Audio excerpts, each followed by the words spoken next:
Good morning. Welcome to United Unitarian Universalist Congregation. My name is Meg Whaley, and I'd like to welcome all of you this morning along with our guests. If you would like to join us for coffee hour, we have, I think, pretty much a ton of really good things this morning. So please join us afterwards. It is my honor and privilege to welcome my friend James Santel this morning to speak for us. He is an amazing person, and I will introduce him later. And I'd also like to say thank you to Alex Chilson and Aaron for being here this morning and helping us out with worship. Aaron saved me from technology and myself this morning, so he gets extra props today. All right. Our call to worship is the Statue of Liberty. So it was a gift from the people of France. She has watched over New York Harbor since 1886, and on her base is a tablet inscribed with words penned by Emma Lazarus in 1883. Give me your tired, your poor, your huddled masses yearning to breathe free, the wretched refuse of your teeming shore.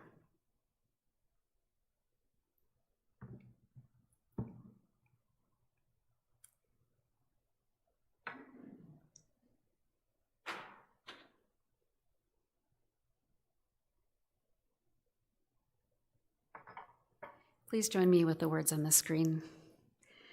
May this flame kindle within us the warmth of compassion, the glow of love, the fire of commitment, and the light of truth.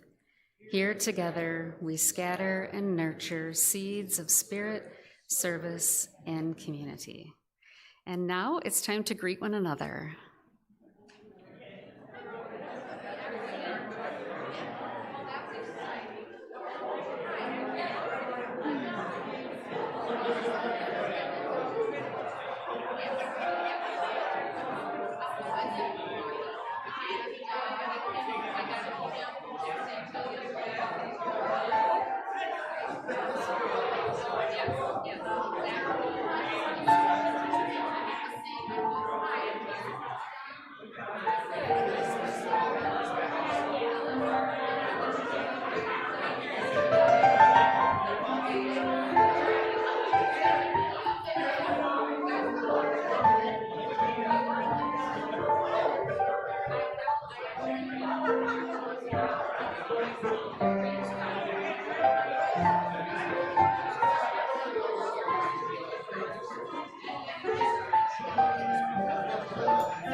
Please stand in body or in spirit and join me in singing hymn number 16, "'Tis a Gift to Be Simple." Oh, twice through.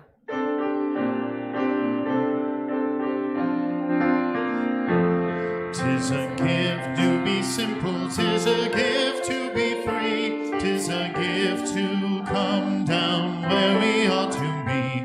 And when we find ourselves in the place just right, 'twill be in the valley of love and delight.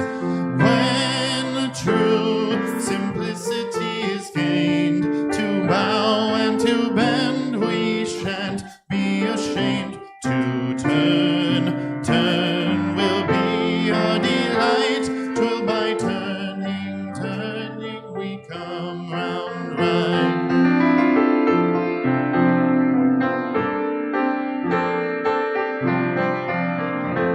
'Tis a gift to be simple, 'tis a gift to be free, 'tis a gift to come down where we ought to be. And when we find ourselves in the place just right,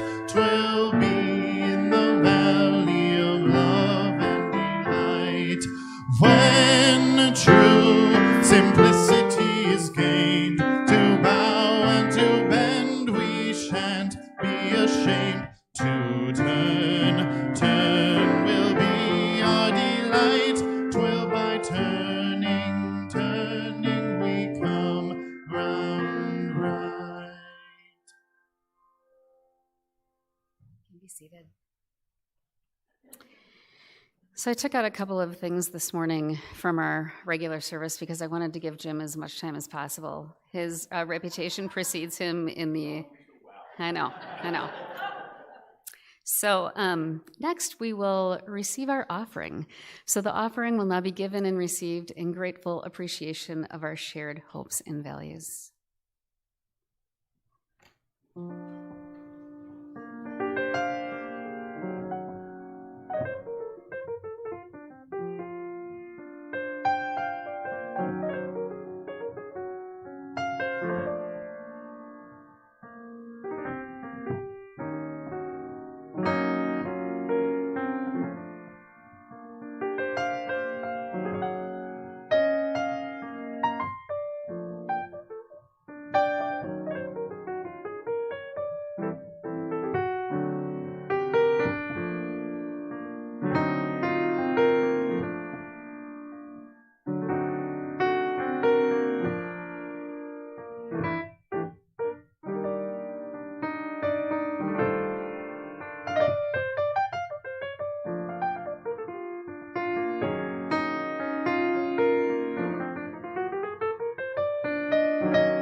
Each week, we build community by sharing with each other our joys and sorrows. When you come up, please say your name and take a stone and share your joy or sorrow and put it in the water to send the ripples out to the wider community.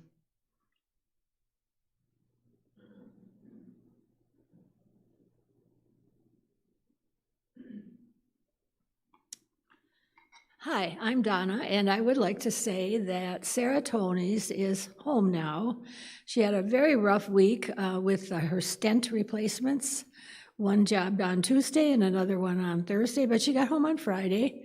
And she's home. She's being very cautious about getting out and about and maybe driving and whatever. But another thing for Sarah is tomorrow is her birthday. And I had hoped she'd be here so we could sing to her, but we'll send our thoughts for her happy birthday and a much better, healthier year.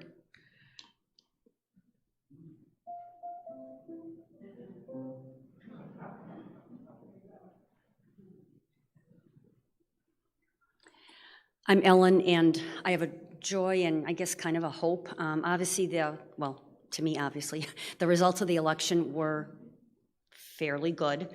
And my hope is that it's maybe a move towards some civility. Obviously, don't know for sure what comes, but again, let's hope for that.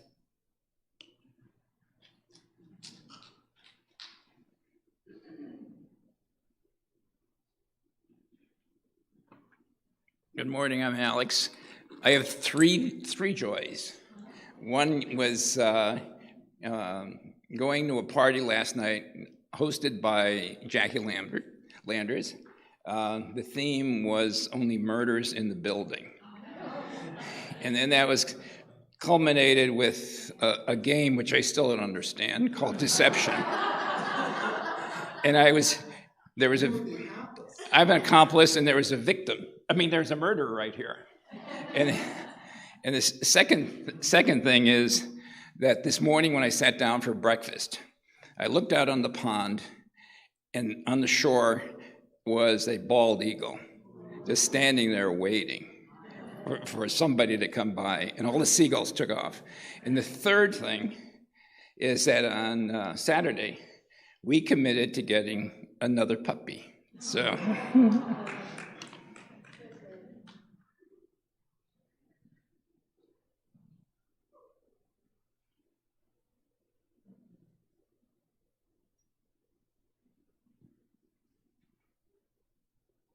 Hi, I'm Diane Garrison, a newer member here, and I want to ask for prayers of healing for my husband who fell off a ladder on Thursday and will have to be off his foot for 3 weeks. So prayers of healing and patience for a man who does not know how to sit down, and patience for his wife dealing with a man who does not know how to sit down.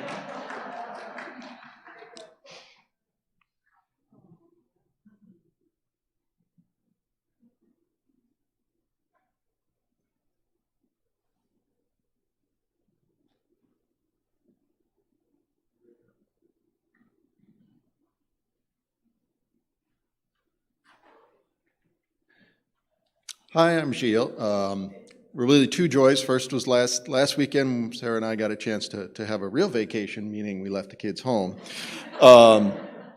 to go to Philadelphia for a wedding of a friend, and which leads in, and then of course we're there in the historic district of Philadelphia, so we were, touring some of the places like the room where it happened, and the Constitution was created, which brings the other joy, which I just say for this week, is that, democracy won, like the process of voting, and that things didn't go just completely crazy. So really just take a moment and appreciate that how we vote, the way we vote, and that we can vote, and that we can vote and people can be normal human beings, works just fine. And of all the things we need to work on, it's not that. But just thankful to see, it was weird to be in Philadelphia looking at how it happened and wondering, is it still there? Do we still have it? And I think we do. So very thankful for that too.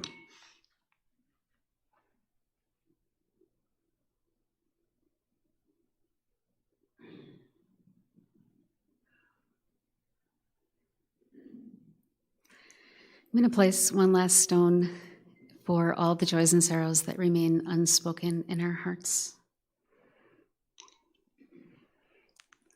Blessed be and amen.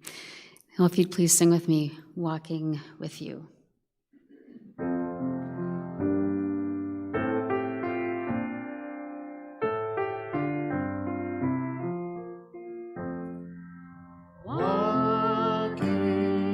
Walking with you, walking with you is our prayer.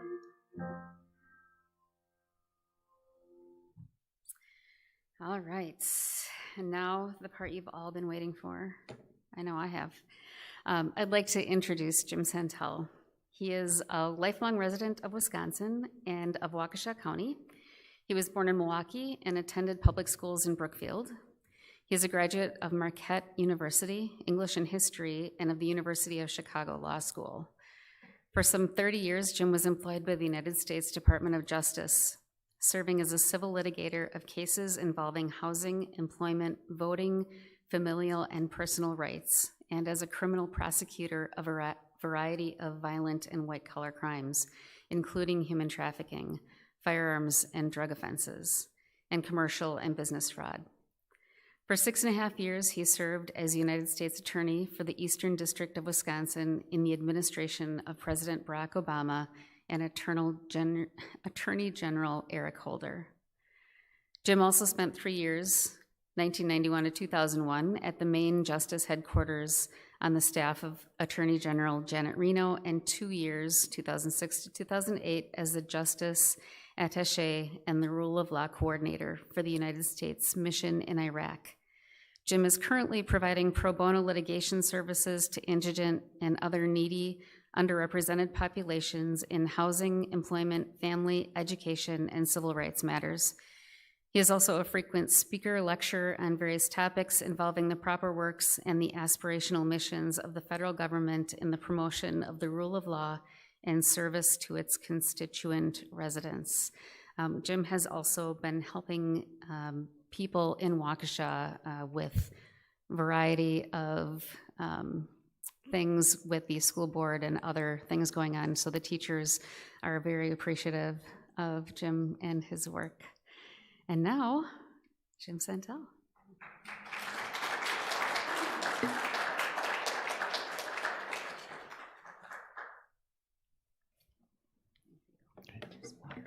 Wonderful. Good. Meg, thank you so very much. To begin with some readings this morning, words to ponder on the responsibilities of community and the privacy of our individual lives.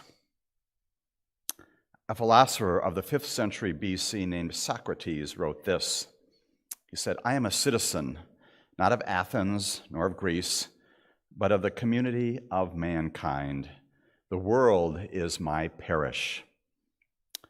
2,400 years later, an Attorney General of the United States named Robert Kennedy taught this about a shared world, a shared faith. He said, "We are collectively protected from tetanus by the work of a Japanese scientist, and from typhoid by the work of a Russian. An Austrian taught us to transfuse blood, and an Italian to protect ourselves from malaria. An Indian and the grandson of a Negro slave taught us to achieve major social change without violence. We are all one," he wrote, "our very existence to the knowledge and talent and effort of those who have gone before us. We have a solemn obligation to repay that debt in the coin in which it was given, to meet our responsibilities to that greater part of mankind which needs our assistance, to the deprived and the downtrodden, the insulted and the injured. Those men and those women who gave so much did not ask whether we, their heirs, would be Americans or South Africans, white or black, and we must in the same way meet our obligations to those who need our help, whatever their nationality or the color of their skin, wherever they may call home. No longer," Bobby Kennedy wrote, "can an individual spectator be certain that the blood and mud of the arena will not someday engulf him or her as well. No longer can single people be oblivious to the fate and the future of any other, and no longer can any nation, no matter how wealthy or well-armed, be as free as it is once might given to ignore a far-off war or warning, to shrug off another nation, crisis, or criticism, or to defy the concerns of all mankind." And 50 years after the rendition of those words by the Attorney General, an American jurist named Anthony Kennedy said this to all of us: "The fundamental liberties protected by our Constitution extend to personal choices central to the individual dignity and autonomy and privacy, including intimate choices defining personal identity and personal beliefs. We must exercise reasoned judgment in identifying interests of the person so fundamental that the state must afford them its full respect. History and tradition guide and discipline the inquiry, but they do not set its outer boundaries. When new insights reveal discord between the Constitution's central protections and a received legal structure, a claim to personal liberty must be addressed, embraced, and exalted." What a personal delight and professional honor it is to be with you this morning in community and in conversation. This is an old thing. In fact, among some 800 others worldwide in the same category of things, it is, in its 235th year, by far the oldest. Perhaps the most recently authored constitution of any nation on our planet is, was the one in Chile, intended to replace a 40-year-old document imposed by former dictator Auguste Pinochet. The 388 articles of the new Constitution in this South American republic were the subject of a nationwide referendum. Do we adopt this thing or not? Exactly 10 weeks ago today, on September 4th. By a 62% to 38% vote margin, Chileans rejected the lumbering document, expressing some distaste for its plans for an indigenous justice system, a plurinational state, and a highly empowered legislature. Nation building, or at least attempting to create one, is apparently a tricky thing. Our own United States Constitution is also, believe it or not, the shortest of any rule of law establishing writing in any of the 195 recognized countries in the modern world. Weighing in at a modest 4,553 words, ours is unmistakably overtaken by the beefy Constitution of the largest democracy. In its English language version, India's document boasts an impressive 146,385 words. And since 1803, when a bold and even brazen man named John Marshall, who also just happened to be the second Chief Justice of the United States Supreme Court, when he arrogantly declared that it is most emphatically, most decidedly the province of the judiciary, the courts, to say what the law is, since that early 19th century power grab, we in America have dutifully, some historians have said sheepishly, recognized the Supreme Court, and in many instances the judges of our lower federal and state courts, as they tell us what our Constitution means and also what it doesn't.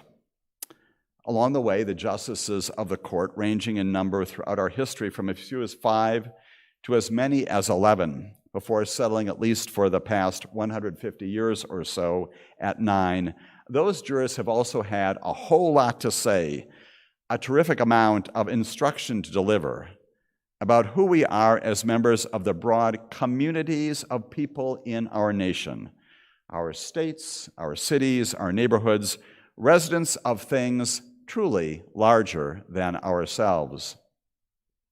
And in the midst of those lessons about life and livelihood in our rightfully assembled and purposefully designed groups of people, those judges have also said lots of equally important things and meaningful and inspiring thoughts about our existence as individuals, in our own personalities, in the privacy of our humanities. This is Henning Jacobson. For many years, beginning in the late 19th century, he served as the pastor of one of the most prominent Christian churches in Cambridge, Massachusetts. Now, that commonwealth was, by the early 20th century, one of only 11 states nationwide that boasted, yes, compulsory vaccination laws. And when in 1902, the municipality, the community of Cambridge, confronted a raging outbreak of smallpox, the Board of Health there ordered the vaccination of all of its inhabitants. You all know where this is headed, don't you? Minister Jacobson, having apparently experienced some unpleasant physical reactions to childhood vaccinations during his youth in Sweden, expressed, probably from his pulpit, but certainly to city authorities, his lifelong horror of the practice, as he said. He refused adamantly to abide by the city mandate, prompting his criminal prosecution and conviction for his violation, along with a whopping $5 fine, about $150 in today's currency. Now, throughout the next 3 years, until his criminal judgment landed on the desks of the justices of the United States Supreme Court, Henning Jacobson was resolute, raucous even, in his view that vaccination was an invasion of his personal liberty, of his individual right as an American and as a citizen of the Commonwealth, a wild deprivation of his fundamental prerogative to live his life, to conduct his affairs as the dictates of his own conscience compelled. The Massachusetts law, he exclaimed, both publicly and before the High Court, is an unreasonable, arbitrary, inhumane, and oppressive exercise of government overreach that should not and cannot survive scrutiny under the Constitution of the United States of America. 117 years ago this month, the Supreme Court of our nation, in a decision that, yes, remains good and applicable law to this day, concluded otherwise, handing Reverend Jacobson an unequivocal defeat while affirming his criminal conviction. The Supremes said this: "The liberty secured by the Constitution of the United States does not import an absolute right in each person to be at all times and in all circumstances wholly freed from restraint. Nor is it an element in such liberty that one person or a minority of persons residing in any community and enjoying the benefits of local government should have the power to dominate the majority when supported in their action by the authority of the state. The court went on. There are manifold reasons and restraints to which every person is necessarily subject for the common good. On any other basis, organized society could not exist with safety to its members. Society based on the rule that each one is a law unto himself or herself would soon be confronted with disorder and anarchy.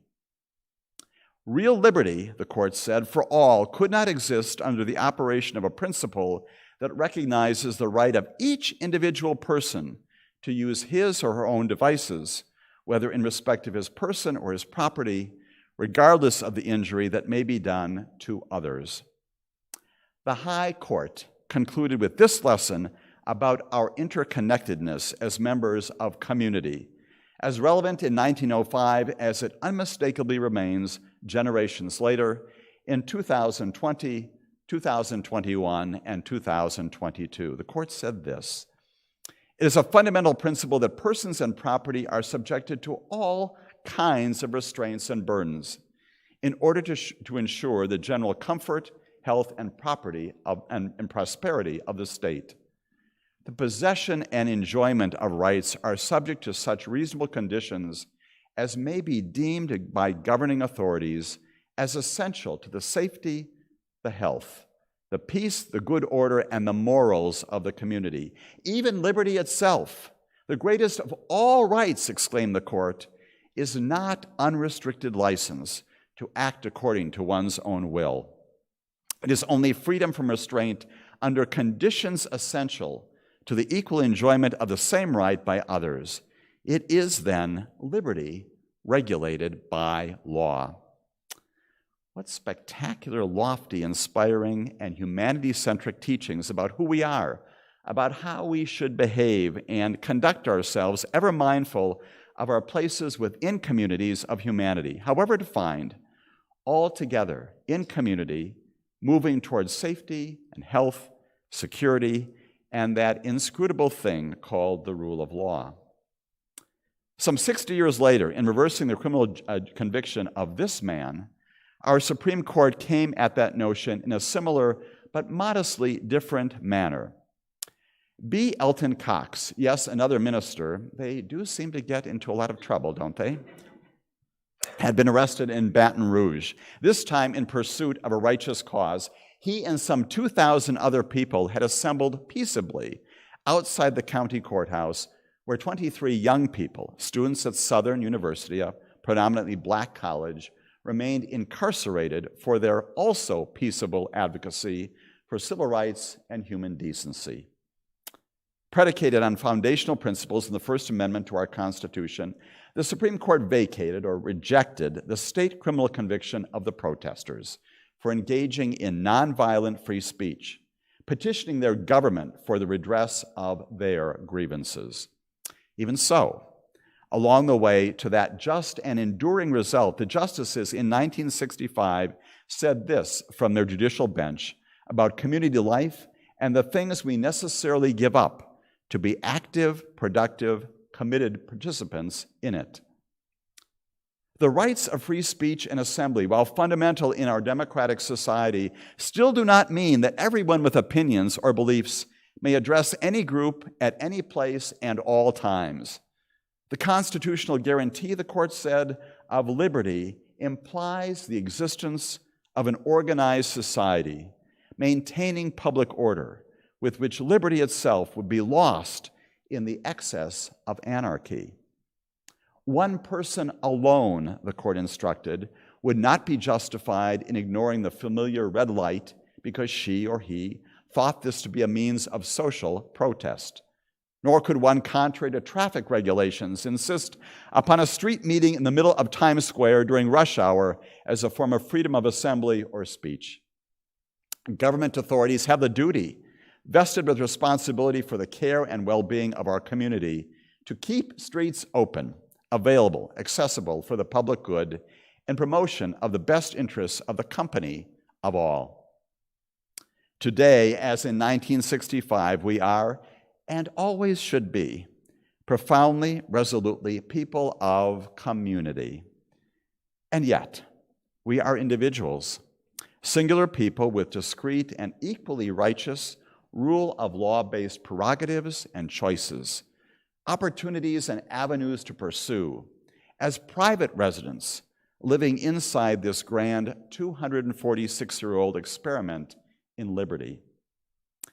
In the aftermath of the horrors and the atrocities of World War II, the General Assembly of the United Nations adopted this Universal Declaration of Human Rights. Its foundational Article 12 announces this: "No one shall be subjected to arbitrary interference with his or her privacy, family, home, correspondence, nor to attacks upon his or her honor and reputation. Everyone has the right to the protection of the law and the guarantee of private life against such interference or attacks." 20 years before that transcendent proclamation, our own United States Supreme Court had wrestled with the same concept, and with the benefit of 21st century hindsight, gotten it wrong. Imagine that. The question before the High Court in a case called Olmstead versus United States was whether some piece of newfangled technology, the telephone, was a device, a mechanism for communication that was sufficiently private to require that criminal investigators petition for and receive judicial approval to listen in and to tape conversations. By a narrow margin of 5 justices in the majority to 4 in the minority, the Supremes concluded that neither the Fourth Amendment nor the Fifth Amendment and their implicit, if not explicit, guarantees of individual privacy mandated court orders, judicial authorizations on findings of probable cause, before federal agents could record words exchanged by telephone. This man, Associate Justice Louis Brandeis, an iconic lion of the court, then and to this day, felt, differently. Dissenting, disagreeing vehemently with the findings of 5 of his colleagues, Brandeis wrote this: "The makers of our Constitution understood the need to secure conditions favorable to the pursuit of happiness, and the protections guaranteed this are much broader in scope, including the right to life and an inviolate personality. That is, the right to be left alone. The most comprehensive of rights," he wrote, "and the right most valued by civilized men and women." The principle, he went on to say, underlying the Fourth and Fifth Amendments is protection against invasions of the sanctities of man's home and the privacies of his life. This, he said, is a recognition of the significance of man's spiritual nature, his feelings, his intellect, and his individual humanity. An inviolate personality, the right to be left alone from the intrusions and invasions and occasional interferences of government. These words, those phrases from 1928, remain to this day among the most refined articulations of privacy rights in all of American jurisprudence, and indeed in the English lexicon. And you will surely be pleased to learn that some 39 years later, in a case called Katz versus United States, and for those of you students of law feverishly taking notes on all of this, and I know some of you are, your Supreme Court adopted Justice Brandeis's view, first spoken among a dissenting minority of justices, and explicitly ruled Olmstead. The year was 1967. So yes, Meg, you've got no reason to believe that the government is listening in on your private phone calls these days, at least not without good reason. That growing affirmation of personal privacy in America was already underway long before Katz.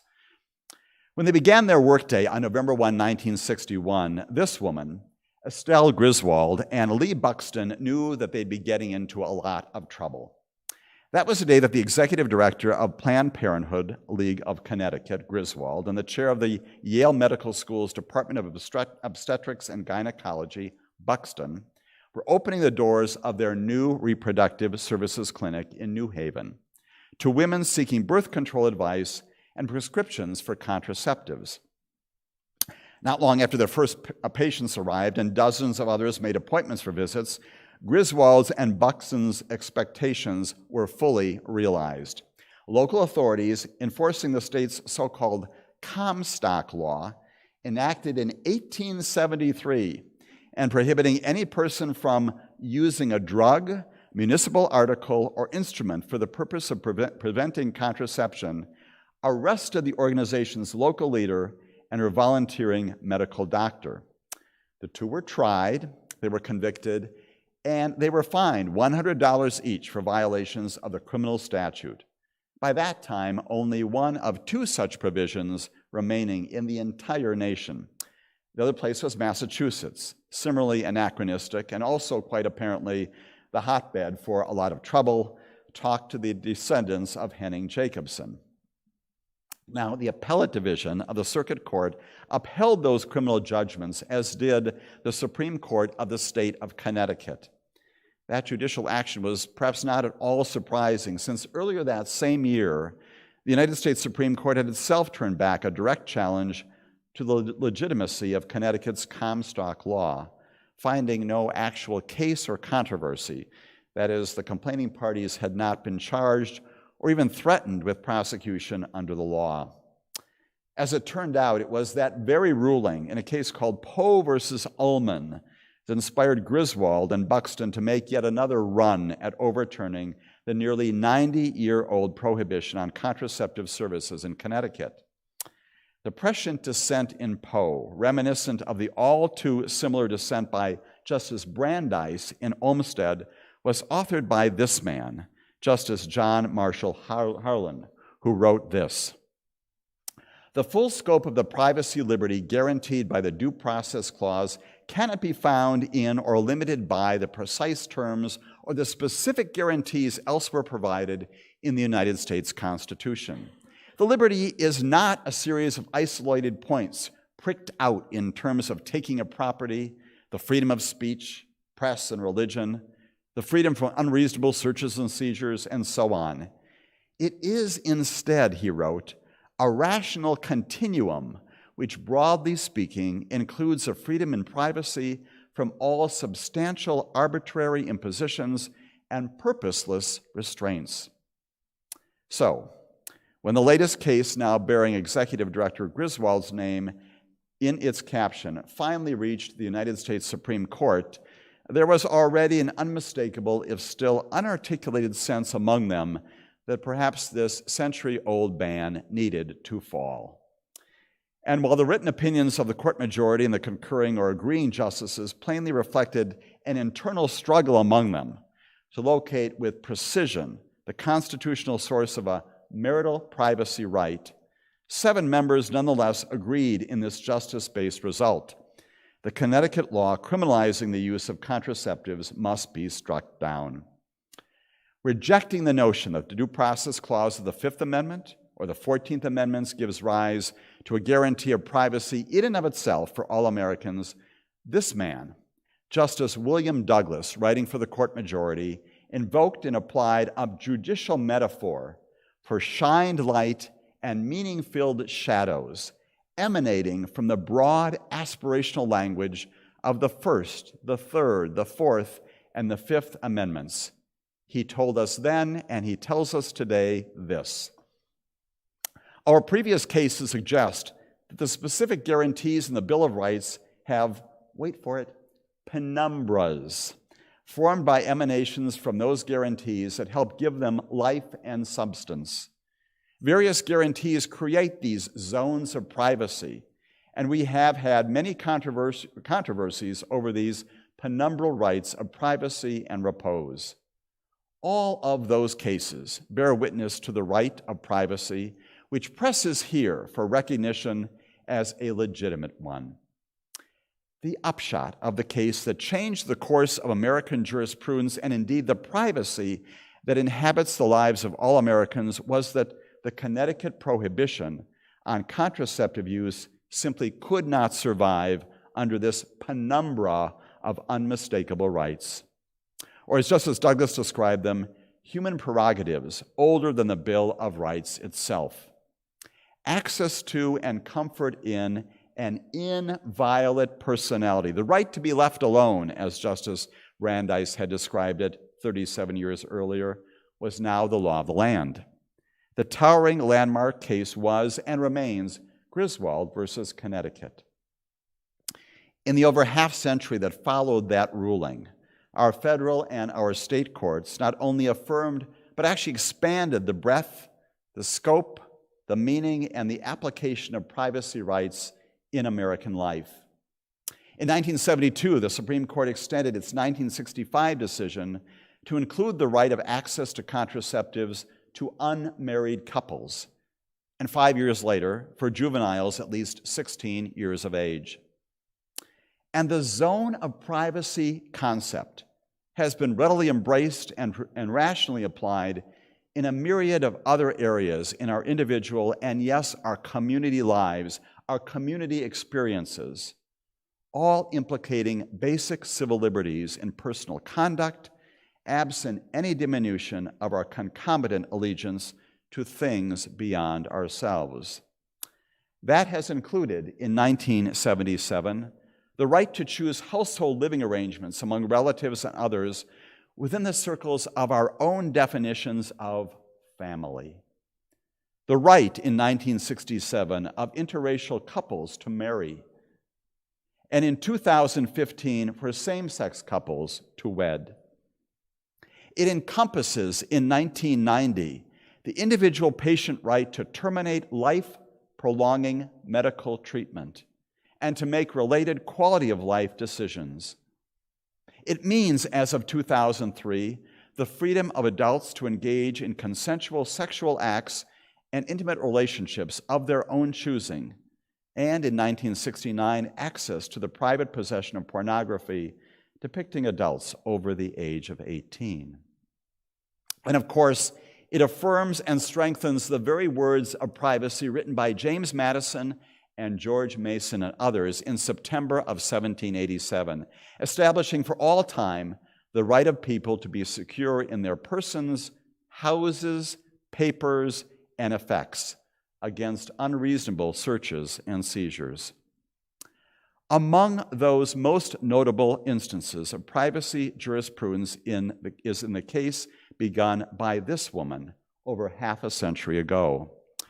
Norma Lee McCorvey, known to the world as Jane Roe until the time of her self-identification, sought an abortion after becoming pregnant with her third child. But in the state of Texas, where she lived and where she worked, that healthcare procedure was illegal, except when medically necessary to save the life of the mother. On January 22, 1973, this man, Justice Harry Blackmun, writing for a 7-2 majority of the United States Supreme Court, affirmed unequivocally the right to privacy, whether it be founded in the 14th Amendment's concept of personal liberty and restrictions upon state action, as we feel it is, or in the 9th Amendment's reservations of rights to the people. It is broad enough, Blackmun said, to encompass a woman's decision whether to terminate her pregnancy. Channeling both the teachings and the spirits of Louis Brandeis and John Marshall and William Douglas, and writing in the long and stirring tradition of those cases inspired by Griswold versus Connecticut, Justice Blackmun's opinion survived, not without controversy, for nearly 50 years. Along the way, in 1992, the High Court explicitly upheld this penumbra emanating privacy right to reproductive medical care, while also crafting a refined undue burden standard for assessing the legitimacy of growing number of state restrictions on access to abortion. That 1992 opinion was in Casey versus Planned Parenthood. Eventually, as you all know and understand well, those challenges to the privacy right premise rulings in Roe and Casey not only reached but succeeded at the bench of the Supreme Court just 5 short months ago. Writing for the majority of his colleagues, Justice Samuel Alito evaluated the right to reproductive care predominantly from an historical perspective, finding that the 14th Amendment only protects those things that were deeply rooted in American history and tradition, implicit, he said, in the concept of ordered liberty. That did not and does not include abortion, he said. To the contrary, the privacy premise decision in Roe, he wrote, is egregiously wrong from the start. The Constitution, he explained, makes no reference to abortion, and no such right is implicitly protected by any constitutional provision. And while the majority opinion announced in its departure from the 57-year-old judicial legacy of privacy rights in the Penumbra, it also telegraphed an intention, at least for now, not to disturb any of the other liberties, a sampling of which we've seen this morning and cataloged in the times ahead. Troublingly, at least one of those other justices in the majority subscribes to no such self-limitation, proposing instead to jump headfirst into a series of rescissions of some of the most intimate, familial, and relational rights of Americans in this century and before. In the present term of this newly constituted Supreme Court, begun just 44 days ago, the highest tribunal in our nation has on its docket serious, potentially life and livelihood-altering questions about everything, from the capacity of our government to keep our water clean, to its responsibility for the humane treatment of our immigrant populations, from the permissible practices of businesses operating in interstate commerce, to the meaning and the import of intellectual property protections for the visual arts. From the traditional protocols of our nation's colleges and universities to consider race as one factor in creating diverse campuses, to the equally long-standing remedies available to nursing home patients harmed by healthcare misfeasance, neglect, or abuse. From the rights of same-sex couples to engage in commercial transactions free of anti-LGBT discriminatory practices, to the mechanisms for ensuring that our contemporary populations of Native American children have options for preserving their cultural heritage and ethnic legacies. And from the invocation of the half-century-old Voting Rights Act to eliminate advertisements of voters of color, to, yes, the question, dispositively settled for over 2 centuries, now resurrected, about whether our state courts have the constitutional authority to address and resolve election disputes in the choosing of our federal representatives, including members of Congress and the President. In ways large and small, explicit and implicit, predictable and unforeseeable, almost all of these dramatically significant cases prompt us and the court to ponder, as perhaps never before, the dimensions of personal privacy and liberty, the rights attendant upon them, and the associated posture of community responsibility in the early part of this 21st century. It is my belief, less as a lawyer and more as an American who, like you, has benefited extraordinarily, enormously, from the abundant freedoms of this land, that this recent judicial movement, unmistakably exhibiting a hostility to the notion that government may and should act, sometimes boldly and with novelty, to care for all of us, along with an equally pernicious inclination to summarily reverse and rescind and toss aside those many foundational traditions sustaining life precedents and wise structures for human interaction. This course of movement, this now emerged pattern of jurisprudence, is neither practically wise nor humanely enlightened. As a rejection of the basic premises for community responsibility wedded to personal privacy, it derives from a place that one of my favorite broadcast journalists has described as the darkness at the edge of town. Yet, it is also a sobering metaphor, and beyond it, the entire package of light-invested metaphors that have illuminated the Supreme Court opinions of our lifetimes, taught us the lessons of our Henning Jacobsons and Elton Coxes, and even inspired the Declaration of Human Rights of the United Nations. It is all of those things together that suggest this morning, as we gather together as individuals, but in community, a way forward. We are, in the end, a nation, a people of community. Real liberty cannot exist for any one of us as individual persons absent our unrelenting allegiance to collective industry. To continue, even in the midst of harrowing setbacks and inscrutable adversities, to advocate for what is right, to argue for what remains good, to fight for what will always be decent, and to meet the voices of deconstruction and reversal with a transcendent, brilliant aspiration toward justice.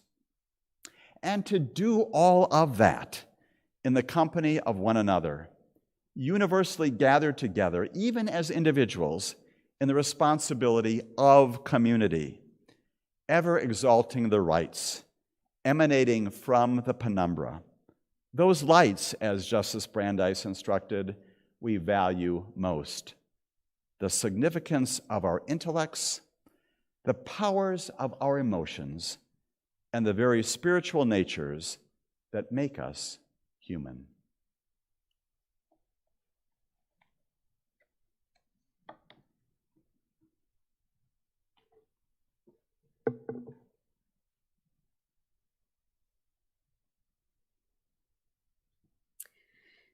Please stand in body or in spirit and sing with me, "There is More Love Somewhere."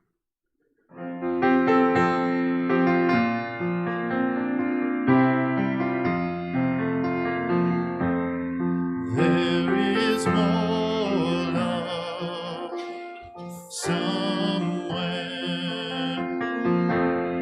There is more love somewhere.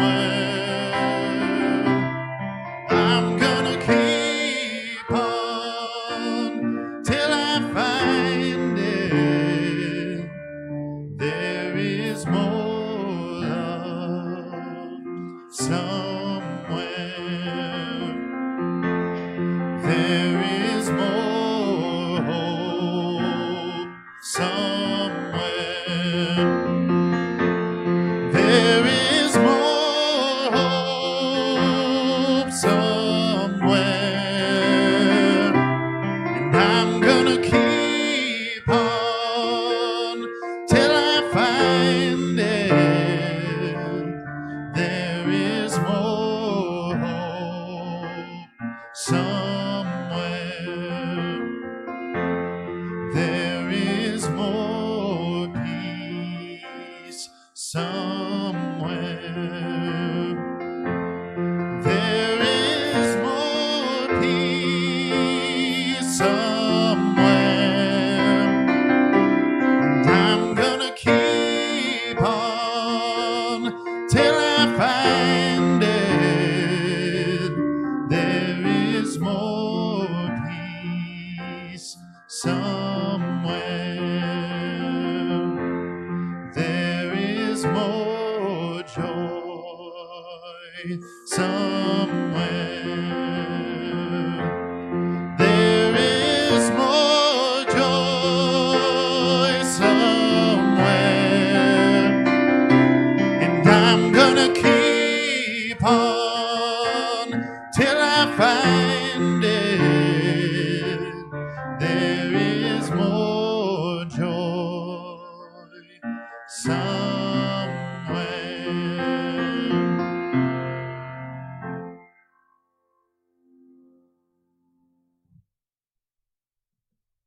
You may be seated.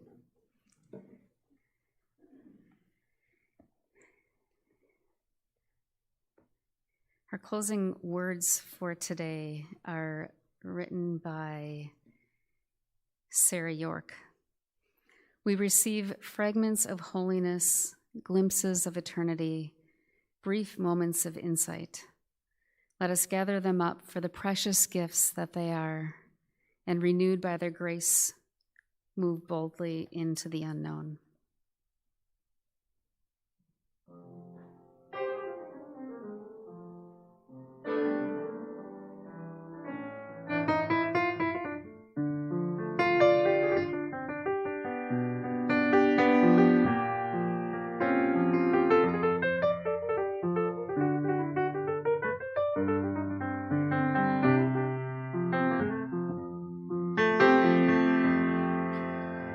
So I programmed this song before the news broke last night, but I'm going to stick with it because 51 would be better than 50. Georgia, Georgia,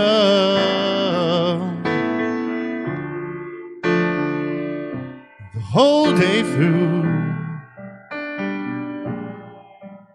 just that old sweet song keeps Georgia on my mind.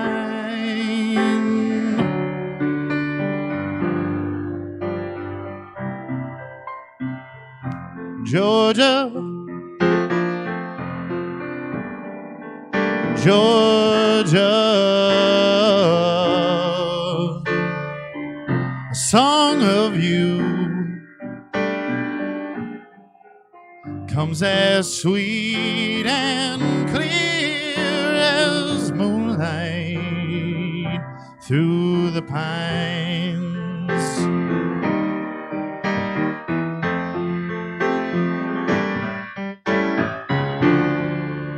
Other arms reach out to me,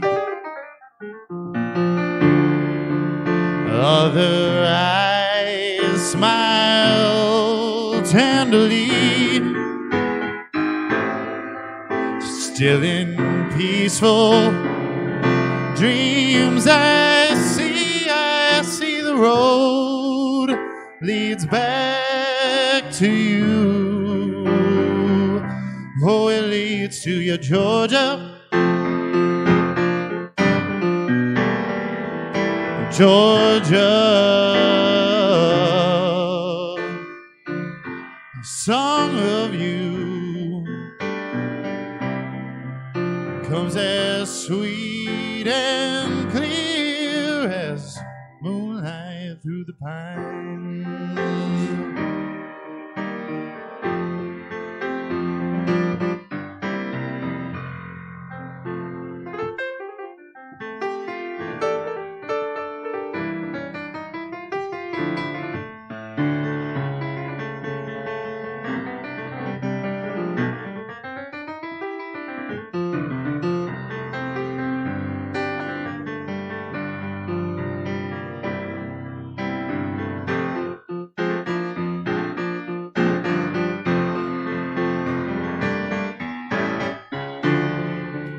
Other arms reach out to me,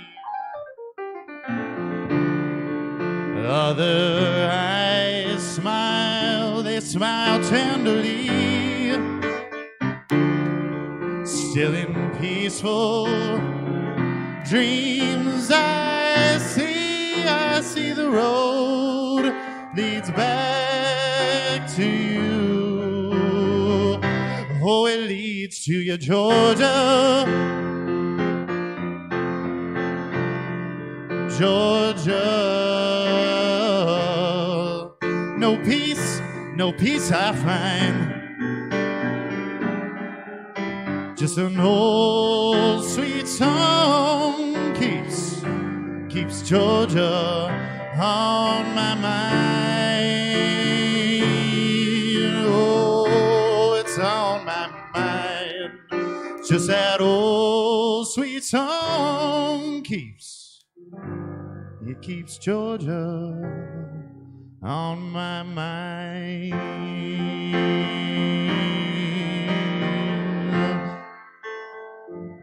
Oh, it's on my mind.